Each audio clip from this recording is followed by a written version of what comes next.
My boyfriend read the title, summarized it strong, fierce princess then. Falls in love with tall mysterious dude. She's the key to helping break the curse. Whatever, he was 99% right. I hate him. Best review ever. For the love of Gutenberg. That's not the opening. We ease the listeners in. We establish context. We don't just blurt out some random woman's relationship. Problems gleaned from the digital ether. Context.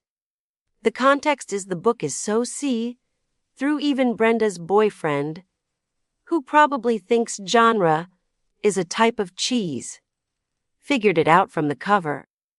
That's A Curse of Shadows and Thorns by L.J. Andrews for you, folks. Welcome to Heart Book Radio, the only book show that admits reading is mostly guessing. It's a study in archetypal resonance. The familiarity is part of the tapestry of fantasy romance. Andrews is clearly playing with established tropes from playing with them. She Xeroxed them. Badly. Like that time you tried to copy your precious Ulysses first edition and the machine caught fire. Still owe me for putting that out, by the way. That was a priceless artifact, and entirely your fault for spilling your neon green energy. Drink near irreplaceable literature. Unlike this book, which feels replaceable by about 50 others, published last Tuesday. Allegedly. Okay, let's talk characters. Princess Elise. She sneaks out to gamble. Big whoop. My Aunt Carol sneaks out for bingo. Doesn't make her a rebel princess. Just means she owes Uncle Gary gas money. This girl screams, I'm not like other girls, while being exactly like every other girl in these books. She exhibits agency. She attempts to subvert the patriarchal structures imposed upon. Agency, please. She falls for the first tall, dark, and mysterious guy who smirks at her. Legion Grey. More like Legion Beige. Am I right? His big secret is about as secret as my credit card bill after a weekend in Vegas. You know he's the cursed beast. Dude 5 minutes in. It's practically tattooed on his annoyingly handsome forehead. He's the Byronic hero. Tortured, brooding, morally ambiguous. It's a classic archetype designed to evoke. Evoke an eye roll. Because that's what I did. Every time he got all growly and protective. Reminds me of my neighbor Barry when someone parks too close to his prize, winning petunias. All shadow. No actual danger. And don't get me started on the sister, Runa. Backstabbing bitch. Saw that coming a mile off too. The familial betrayal trope is indeed rather transparently deployed. But Elise's naivete regarding Legion, while perhaps frustrating, speaks to a deeper yearning for connection, beyond her station. Or she's just horny and dumb. Let's call a spade a spade. And speaking of horny, the original version apparently had 0 spice. 0. Like a saltine cracker complaining about the weather. They had to go back and add it later. Can you imagine? Oops. Forgot the sexy times. Let's just wedge them in here between the coup and the bad grammar. Which brings us to the textual issues. Some reviewers noted inconsistencies. The word kvinna, for instance, apparently used as a royal title when it simply means woman in Old Norse. It's jarring. It rips one right out of the narrative tapestry. Jarring. It's hilarious. Like calling the queen Lady human person, did the author just point at a Viking dictionary blindfolded? And the typos? Oh my God! The typos!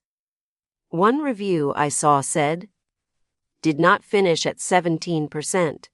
The female main character is an insufferable Mary. Sue reeks of the white savior narrative. But honestly, were they wrong? Elise is best friends with all the serfs, like she's collecting Pokemon. That's a rather reductive and potentially inflammatory interpretation. While the prose could certainly benefit from more rigorous editorial oversight, the core question remains, is the book effective? Does it deliver on its promise of romantic fantasy escapism? Okay. Listener email time. Brenda from Boys writes, is Legion Grey hotter than Castile from Blood and Ash? Asking for a friend. Brenda, honey. That's like asking if you prefer lukewarm tap water or slightly chilled tap water. They're basically the same dude with different hair colors. That's not a real email. And comparing characters across different intellectual properties is fundamentally. Oh, lighten up. People love this stuff. Predictable. Yes. Edited by a drunken badger. Probably. But is it fun? Kind of. It's like eating mac and cheese straight from the pot at 2 a.m. and you know it's bad for you. You know it's basic. But it hits the spot. Some people love that. One review literally said, from Blood and Ash vibes but different, and I would even say better, which, okay. Settle down, psycho. Better is subjective, but the comparison is telling. It highlights the derivative nature. Yet, I confess, the pacing, while predictable, does possess a certain compulsive quality. You want to see how the inevitable unfolds, even as you lament the lack of originality. It's literary rubbernecking. See, even you kind of liked it. Admit it. You were totally picturing yourself as Legion, brooding in a corner. I most certainly was not. I was appreciating the structural adherence to genre conventions while simultaneously critiquing the executional deficiencies. It's complex. Unlike that disaster you championed last month, Glitter Vampires of Neptune. Hey, glitter vampires had heart and better grammar. Okay, maybe not the second part. Fine, final verdict time. Rate the predictable train wreck. Using our patented Heart Book Radio scale, I give A Curse of Shadows and Thorns 3 out of 10 misplaced commas. It functions, barely, but the lack of polish is offensive.